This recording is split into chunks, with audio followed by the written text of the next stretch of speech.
here this morning to announce the introduction of a piece of legislation dealing with indefinite detention and criminal trials here in the U.S.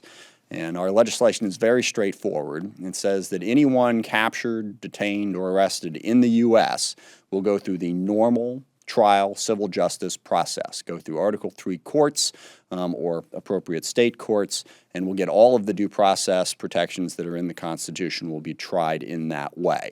The goal here is to have clarity, first of all, on how these people are handled in the U.S., and second of all, to reassert the primacy and the importance of our civil justice system. It is our contention that our civil justice system absolutely protects us from the threat in this case and also preserves civil liberties in a civil justice system with a 200-year history, 200 years worth of precedents of absolutely working to both protect us and make sure that we protect individual liberties at the same time. Over 10 years ago, after 9/11, in response to that, Congress passed an authorization for the use of military force that included and was later interpreted to allow for the indefinite detention, military custody, or eventually military tribunal for people caught in the U.S. who were considered to be covered persons, basically people who fell within the category of supporting al-Qaeda and other groups. Now, 10 years ago, in the wake of 9/11, we were not sure exactly what the threat was, exactly what we were going to need to do to respond to that. And in some instances, we may have overreacted, but it made sense. We were trying to protect the country in a difficult time. But more than 10 years later, one thing has become absolutely clear. Our criminal justice system in the U.S. is 100% adequate to take care of this problem. We have tried over 400 terrorist suspects in that time, convicted them, locked them up in prisons here in the United States. It has worked to protect us. But at the same time, on the books, we have a law that gives the executive branch the power to indefinitely detain people here in the U.S., even U.S. citizens. And we believe that we should take that off the books. Even though you can make an argument that this executive will not exercise that authority, has not exercised that authority, we don't believe that you can afford to allow that kind of power to reside in the executive branch. We want to make it clear that here domestically in the U.S., our criminal justice system is more than adequate to the task, and it has been proven, and that is the only thing that we're going to use for anyone in the U.S., and that's an important point. The Constitution applies to any person in the U.S. The Bill of Rights protections apply to any person, not to citizens or this type of immigrant or that type of immigrant, to any person. And that's what we do in this legislation. Any person in the U.S. Will go through the criminal justice system and will not be subject to indefinite detention, military custody, or military tribunal. The second thing this legislation does is it repeals the military custody provision that was included in the NDAA last year.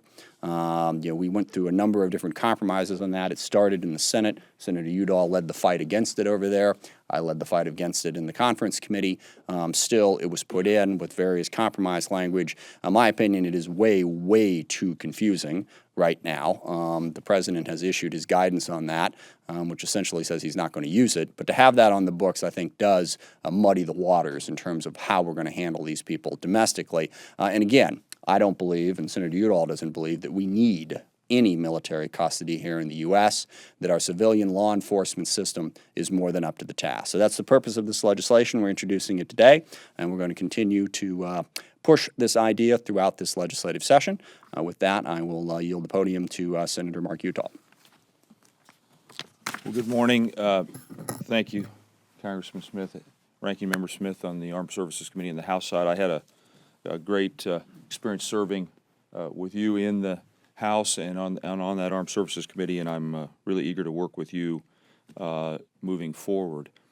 As one of the two senators sitting on both the Armed Services Committee in the Senate and the Intelligence Committee, I had serious concerns with the provisions dealing with detainees in detention during the Senate's consideration of the NDAA last year.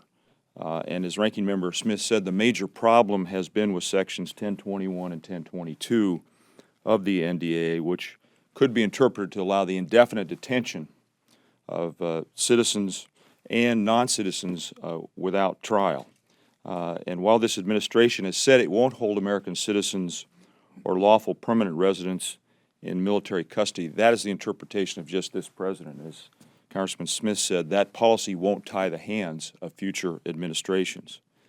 So my bottom line is that I continue to believe that the NDA detention provisions weaken our national security and our constitutional protections.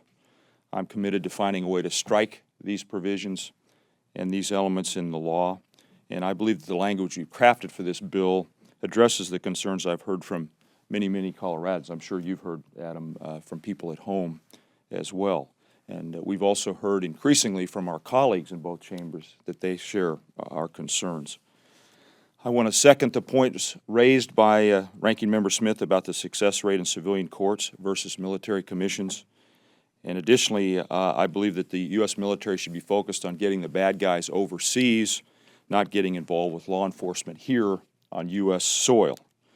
The requirement that the military, not law enforcement, take suspected terrorists into custody threatens to undo much of the progress that the FBI and law enforcement has made to stop terrorist plotting in the United States and overseas.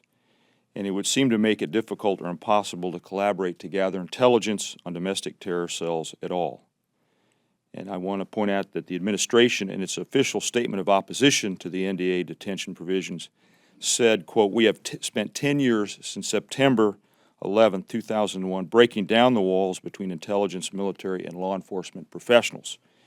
Congress should not now rebuild those walls and unnecessarily make the job of preventing terrorist attacks more difficult."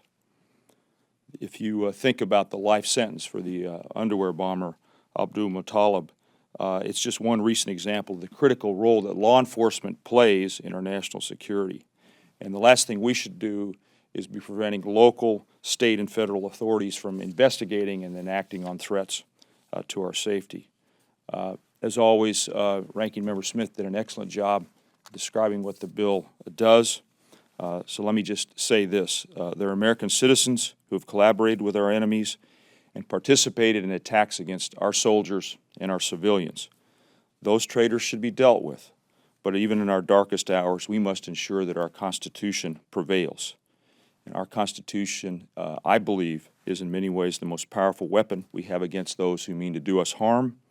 We can't afford to erode our liberties. In the end, that would leave us even more at risk. Our bill would prevent the erosion of our civil liberties, and it would strengthen our national security. So again, Congressman Smith, it's great to work with you, and I look forward to ensuring that our Constitution endures and that we set aside these provisions. However well-intentioned, I think they're misguided.